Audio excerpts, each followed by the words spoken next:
Many of the serological tests that you are going to encounter both in the clinic as well as on the USMLE Step 1 is through the process of agglutination. Agglutination is really just a variation of a precipitation reaction. And what you're going to see is that in agglutination reaction, you are going to have the antigen, the known antigen, and you are trying to determine if the patient has generated antibodies against this known antigen. Typically, the antigen is going to be attached to a large particle, such as a red blood cell or a latex bead. When you have a patient who has antibodies against the antigen, what will occur is that you will get a cross-linkage between the antibody and the antigen, and they will begin to clump up and they form this really nice lattice. And this is going to be a positive agglutination test. A common use of an agglutination reaction is going to be exemplified when you are trying to determine what type of infectious agent is causing meningitis. Now, with meningitis, we know we have a variety of different causes depending on the immune status of the patient. But what are the things that we commonly look for?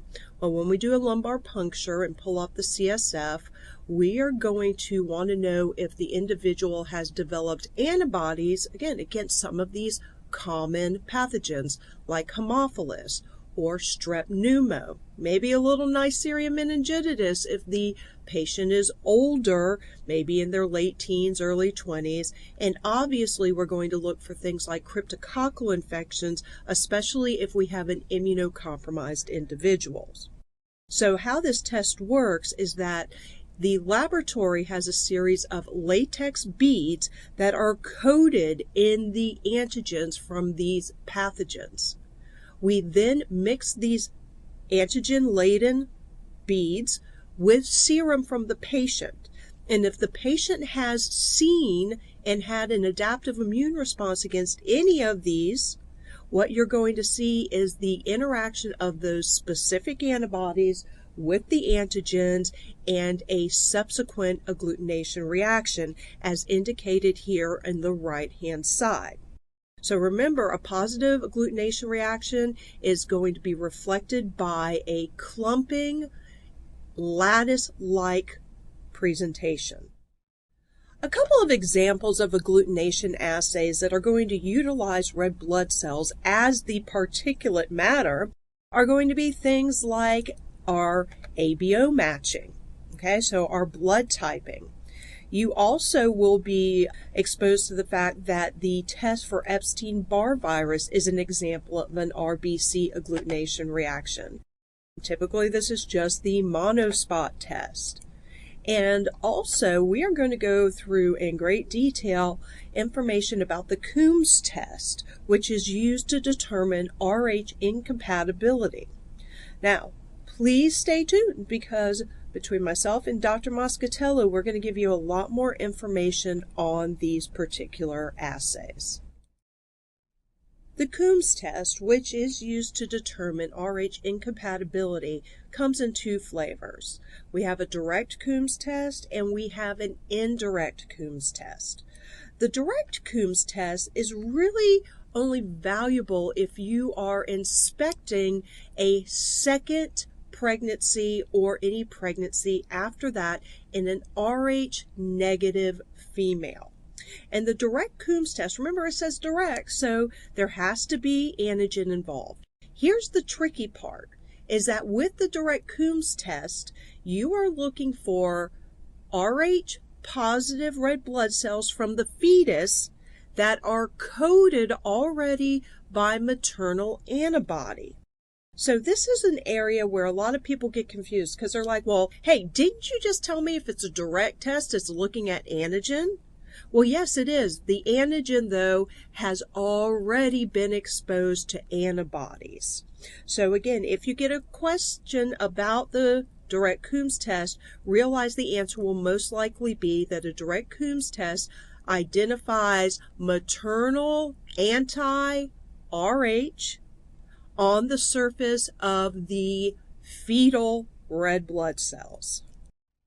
This figure is going to hopefully help you sort of visualize what is going on with a direct Coombs test.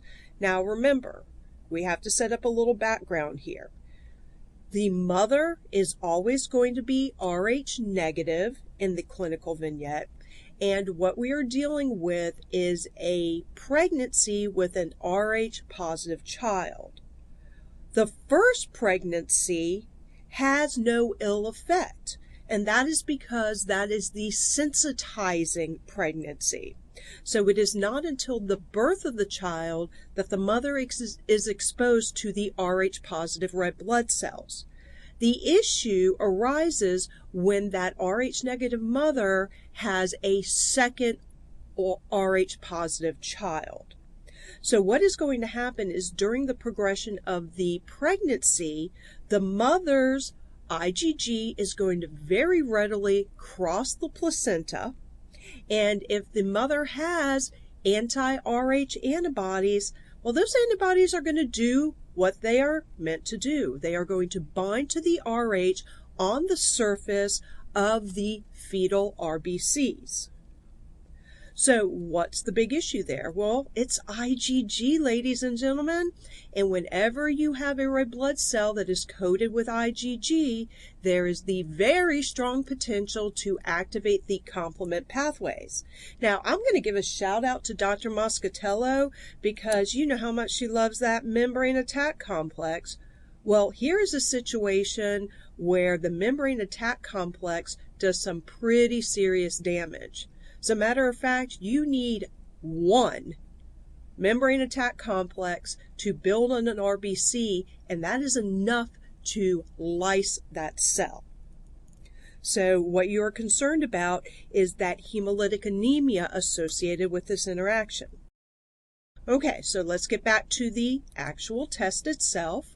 So our sample, which is going to be derived from the amniotic fluid of the fetus, will contain, if the child is indeed Rh positive and the mother has had a reaction against it, you're going to have your RBCs that are coated with maternal IgG. Now, this in and of itself does not cause an agglutination reaction. So you are going to have to add a secondary antibody, and the secondary antibody is actually an anti-human immunoglobulin that recognizes the Fc region of the IgG and will cross-link all of these red blood cells, leading to an agglutination reaction. So this will be a positive. Now, I hope somebody out there is saying, well, would I see this in a third pregnancy with an Rh positive child or a fourth pregnancy? Absolutely. As a matter of fact, with every Rh positive child an Rh negative woman has, the more robust the response will be. The second type of Coombs test is the indirect test, and this is actually the test that is more commonly used because it's not invasive like doing an amniocentesis during a pregnancy. Rather, here the indirect Coombs test is going to rely on serum derived from an Rh negative mother. Again, there has to be some level of suspicion that the mother has generated anti-Rh antibodies based on a previous pregnancy.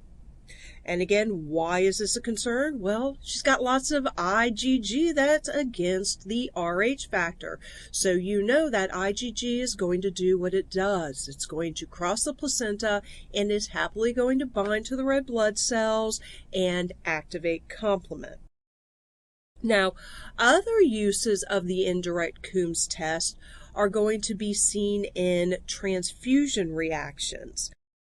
So somebody who is having something like a hyperacute reaction or acute reaction, you can actually use variations of this particular Coombs test in the diagnosis.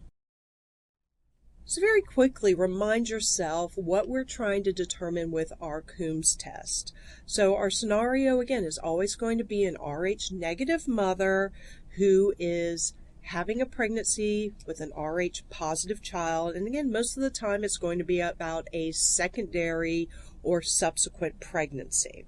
So with an indirect Coombs test, remember we are going to be gathering the maternal serum to determine if the mother has anti-Rh antibodies. We will take those antibodies and mix them with a sample of Rh positive red blood cells. And if the mother does indeed have Rh positive antibodies, they are going to bind to the red blood cells. But just like we saw with the direct Coombs test, this in and of itself will not cause agglutination of the red blood cells. So you are going to need to add a secondary antibody to the mix. And I don't think I mentioned this on the previous test, but they will refer to this secondary antibody, the anti-human immunoglobulin, as the Coombs reagent, hence the name. So if we add the secondary antibody or Coombs reagent, it will cross-link the IgG, which is attached to the red blood cell, and ultimately lead to an agglutination reaction, which would be a positive indicator of Rh incompatibility. The next concept we're going to talk about is ABO blood testing. When we get to the final chapter, which deals with transplantation, we are going to talk a little bit about transfusions, but ABO blood testing is actually the first critical step in all sorts of transplants because incompatibilities here will not only cause you to probably get sued, but will lead to hyperacute graft rejection. The ABO blood group antigens are nothing more than simple sugars that are expressed on the surface of red cells and endothelial cells. We naturally produce antibodies against those glycoprotein molecules because we have actually bacteria in our gut that express those similar sugars. So that is really going to serve as sort of the basis for this ABO blood testing and will really help you sort of understand why somebody with type A blood that has never been transfused has antibodies against the type B antigen. We are not, however, going to produce antibodies against those sugars that are on our red blood cells. So for example, I have type A blood. I am not going to have anti-A antibodies because my immune system becomes tolerant to those antibodies. And we talked sort of about tolerance in some of the previous chapters. Dr. Ali talked to you about that when she was talking about B cell selection and T cell selection. And that is going to be an important concept here when we're dealing with blood testing or blood typing. Let's take a look at ABO blood testing using this simple figure. So as we look across the top, you can see the different blood groups represented. You have blood type A with a little bit different sugars on the surface than you can see with blood type B. Blood type O doesn't have any of those glycoproteins on the surface, and as you would expect, type AB blood has both of those. Okay, so now let's sort of look across, and in the case of someone with type A blood, serum from someone with type A blood contains naturally occurring anti-B antibodies. Again, there's some bacteria in the gut. Our immune system is going to react to those sugars and produce those antibodies naturally. Now, these anti-B antibodies will obviously not agglutinate type A blood because people with type A blood have those antibodies, and that would be a pretty bad situation. But they would agglutinate somebody with type B blood. Type O blood's not going to agglutinate really from any of these because remember, they don't have any of those sugars. So we always call the type O person the universal donor because of that. Anti-B antibodies would also agglutinate type AB blood because they, in addition to having the A antigen, also have the B antigen. Now, if we look at serum from somebody with type B blood, they are going to contain just the opposite, naturally occurring anti-A antibodies.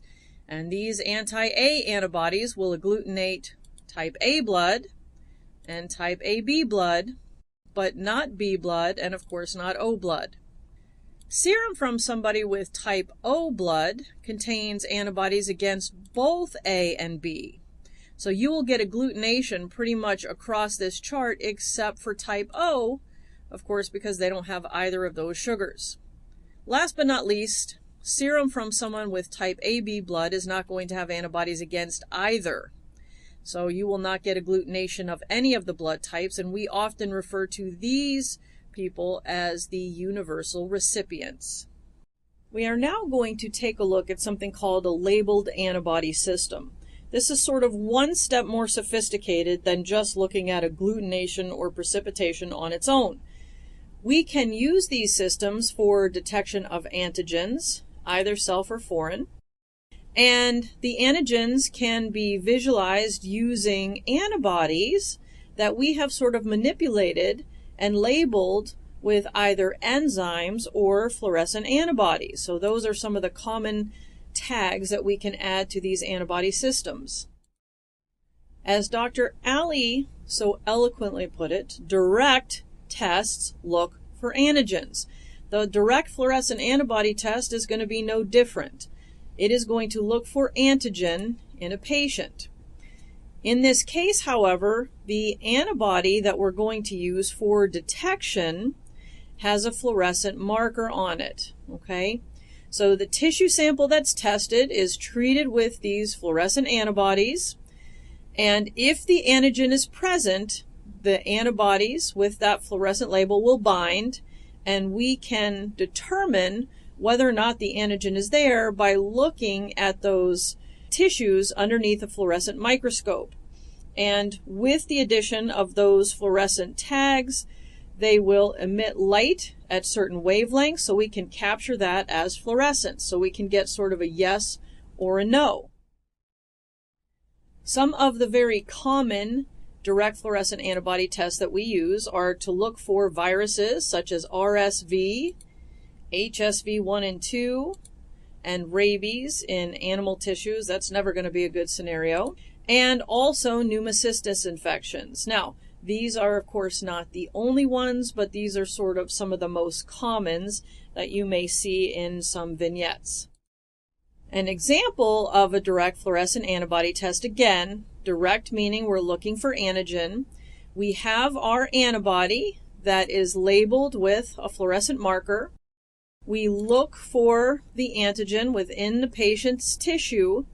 If the antigen is present, those antibodies will bind, and we can determine that by looking under the fluorescent microscope. And as Dr. Ali said before, with these direct tests, you're really just looking for a positive or negative. Now, indirect fluorescent antibody tests, just like Dr. Ali explained to you just a few slides ago, are going to be looking for anti-serum. So in this case, we have the antigen that we're looking for. We are getting serum from the patient, and in this case, the detection antibody has a fluorescent label, and again, we can sort of look at these under the fluorescent microscope. If the patient has antibodies to whatever antigen it is that we're looking for, again, you'll see fluorescence, and that can be captured by fluorescent microscopy. This test is used a lot of the times to look for autoantibodies in various autoimmune diseases. Here is a figure that explains more clearly how the indirect fluorescent antibody tests work. Again, we have a test antigen, so this is produced commercially. We are looking for antibodies to this antigen in the patient, so we allow that interaction to occur. So if the patient has antibodies to whatever it is we're looking for, they're allowed to bind. We then add the test antibody that is labeled with the fluorescent marker. And these antibodies are typically specific for human IgG. So they're anti-human gamma globulin antibodies that, again, have this fluorescent marker. And if the patient's antibodies bound to that antigen, these fluorescently labeled antibodies will find that IgG portion, and this will light up like a Christmas tree under a fluorescent microscope. So again, direct tests looking for antigens, indirect tests looking for serum or antibodies. A variation on the theme for fluorescent antibody tests are enzyme-linked antibody tests, or ELISAs.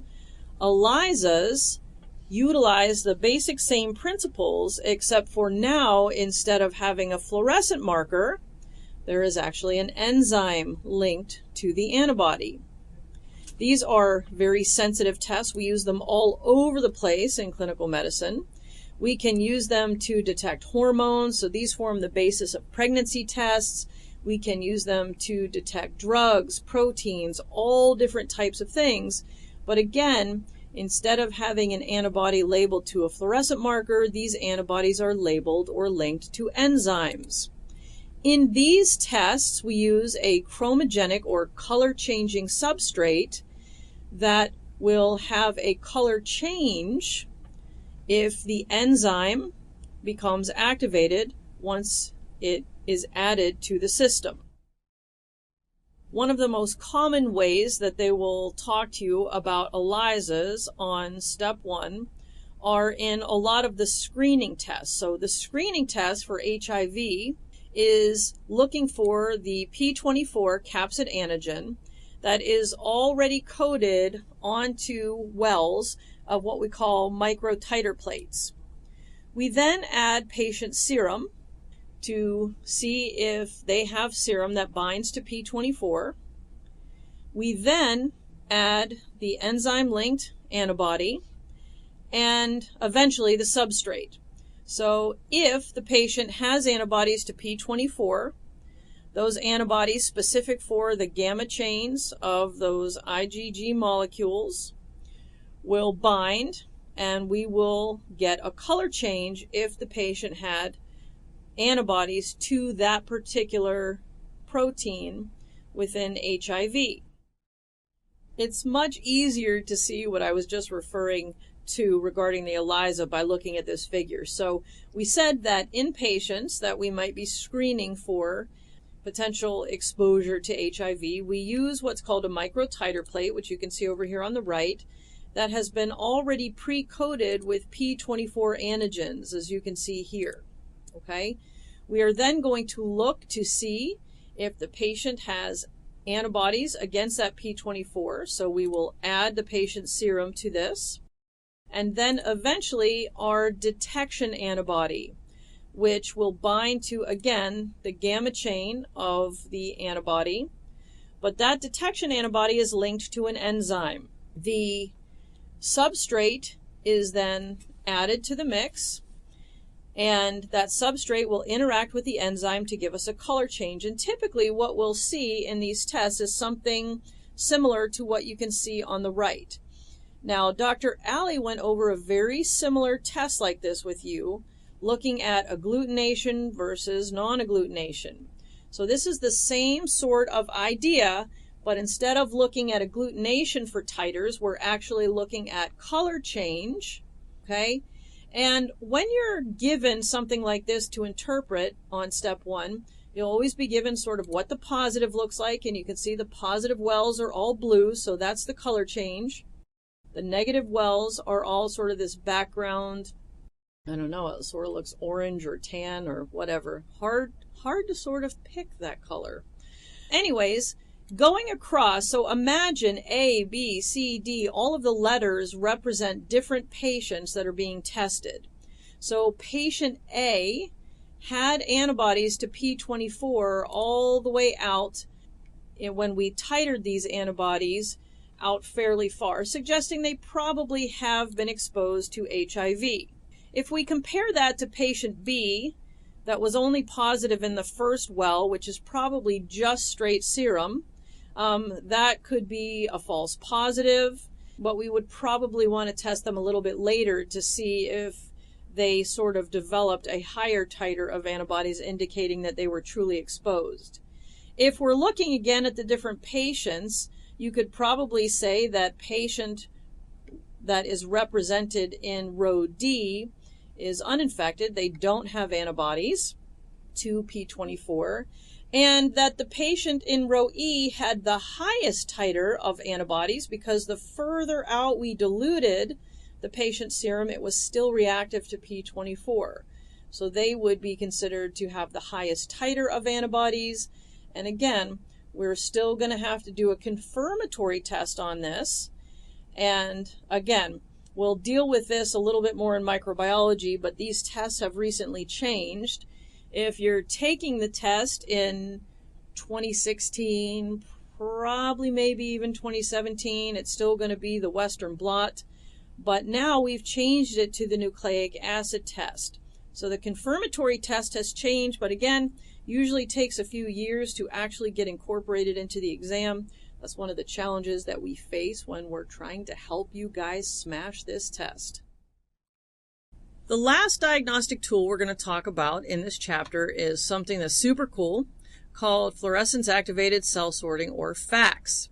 This is sort of a really fun spin on using fluorescent antibodies, but instead of having to look through a fluorescent microscope, we use this really expensive high-tech machine that can actually sort cells into different populations, usually based on the CD markers they're expressing, although we can actually look at proteins in the cytoplasm as well, but using fluorescently labeled antibodies, as we did for the fluorescent antibody test that we talked about just a few slides ago. Finally, we're going to take a look at how flow cytometry works, but more importantly for you, for step one, how to interpret what we call a double parameter histogram. So let's focus on the left. This is just sort of going through the process of flow cytometry. All you really need to understand about flow cytometry is that, again, by using fluorescent labeled antibodies against specific CD molecules, we can use cell surface molecules again. You can also use cytoplasmic molecules as well if you were interested in looking at something being expressed in the cytoplasm.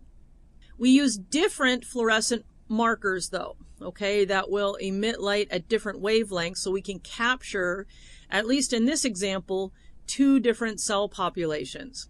So the machine, the flow cytometer, is not only capable of reading those, but if you really wanted to, you could actually sort those different cells into different populations. If you were interested in looking at them in more detail, if you were going to look at them for function, you could actually sort the population. What you're going to have to do, though, is interpret what are called 2-parameter histograms, which are shown on the right. And we have just a few examples of these for you. Let's take a look at the first one.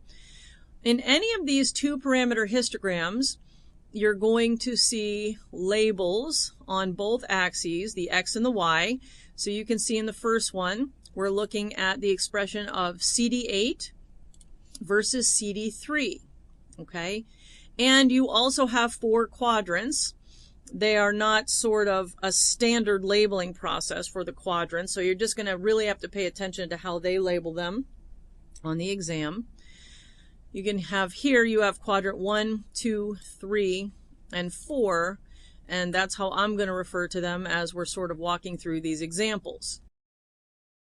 Now, the first thing you need to know, we're going to start with quadrant 1. And on this axis, you can see that we're looking at cells that would be expressing CD3. Anything in quadrant 1 is going to be positive for the expression of CD3 and negative for the expression of CD8. Okay? So these are what we would call, in this situation, single positive, just for CD3, but not expressing CD8. On the other axis, in quadrant 3, these are going to be cells that are positive for CD8, but negative for CD3. Now let's look at this for a second, because I'm hoping you're putting some things together, okay? we actually don't see any cells in quadrant 3. Okay? Because would you really find cells that express CD8, that is a marker for cytotoxic T cells, that is not expressing CD3, which is found on all T cells? I'm hoping you're saying, no, we wouldn't. That's correct, you wouldn't. But we do see cells, Dr. M, we see cells on the bottom, we see cells that are expressing CD3 but not CD8. Yeah, you do. And I'm hoping you can tell me exactly what those cells are, because those cells are actually your CD4 positive T cells. So these can get a little bit confusing, okay? And USMLE will certainly go for probably the more confusing examples. But the cells in quadrant 1 are actually going to be your T helper cells. Even though CD4 isn't labeled anywhere on this histogram, you're going to have to know that a cell that expresses CD3 but not CD8 has to be a CD4 positive cell. Now let's take a look at quadrant 2. What is quadrant 2? That represents all of the cells that are positive for CD8 and CD3 on the same cell. So if you ask, where are my cytotoxic cells in this histogram? Your cytotoxic T cells are in quadrant 2. Your T helper cells are in quadrant 1. And I'm just going to go out on a limb and throw a monkey wrench in this whole thing and say, hey, where are my B cells in this? And you're like, oh my gosh, she must be tired. What is she talking about? B cells? I don't see CD19 anywhere in here. You are correct. Now, where are you going to find B cells? Well, what about this last little dinky quadrant here in the lower left-hand corner? Those represent cells that are negative for CD3 and CD8. Those are all the other cells, okay? So those could be what? Those could be monocytes, those could be B cells, they could be any other sort of white blood cell, but what they're not is they are not a cell that expresses CD3 or CD8, okay? Now, how do they ask these sorts of questions?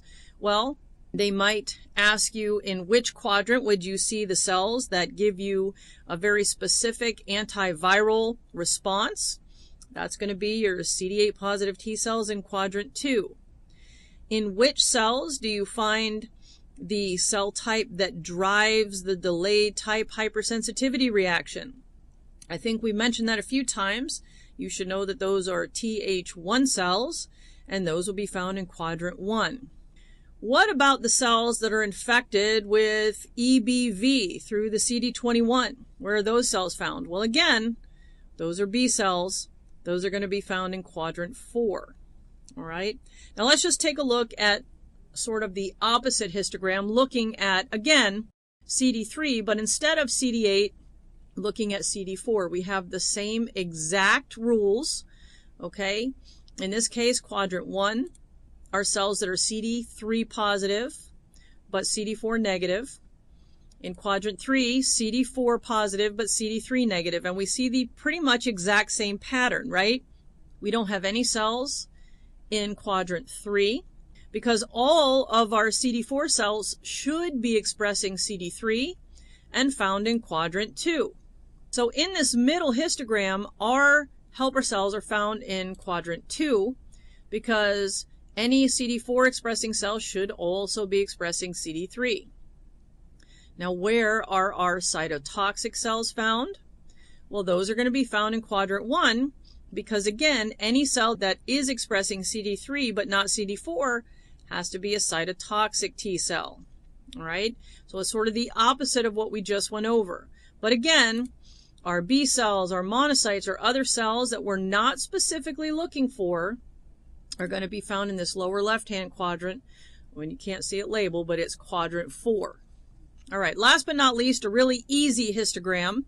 Anti-CD20 versus anti-CD3. I'm hoping you know exactly what this is looking at, and this is why it's really important to know those CD molecules, because they're not just going to say, hey, you know what, we're looking at B cells versus T cell people. Nope. They're going to use the CD molecules, and you're going to have to know what that represents. So in the last histogram on the right, we're looking at CD20 versus CD3. So I ask you, where do you find your T cells in this histogram? I'm hoping you're like, well, that's a dumb question, Dr. M. We can find the T cells in quadrant 1. Absolutely.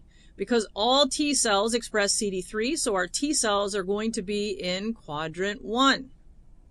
Where are our B cells in this histogram? Our B cells are in quadrant 3 because B cells express CD19, CD20, CD21. And those cells are going to be represented in quadrant 3. Well, wait, we have no cells in quadrant 2. How is that possible?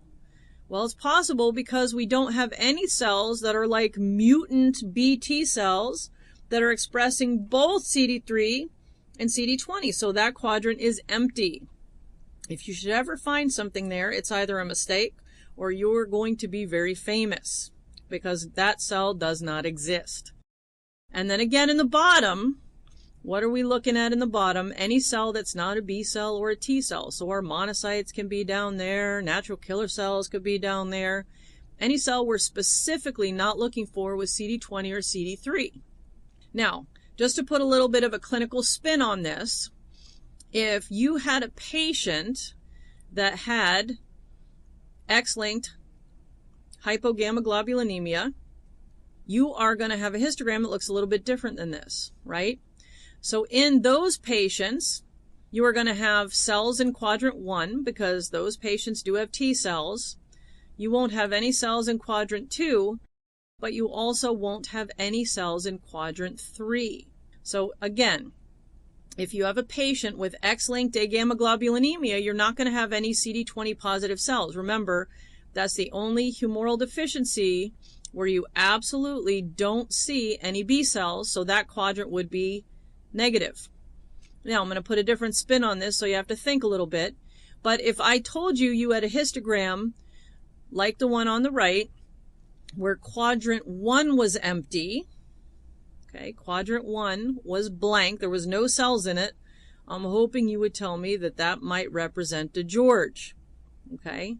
Because those patients aren't capable of making T cells. Now, a very severe example would be a patient that had severe combined immunodeficiency. What would that histogram look like? Well, it would actually look quite boring. It would be mostly blank because you wouldn't have B cells, you don't have T cells. We know that even under normal circumstances, we have no cells in quadrant 2.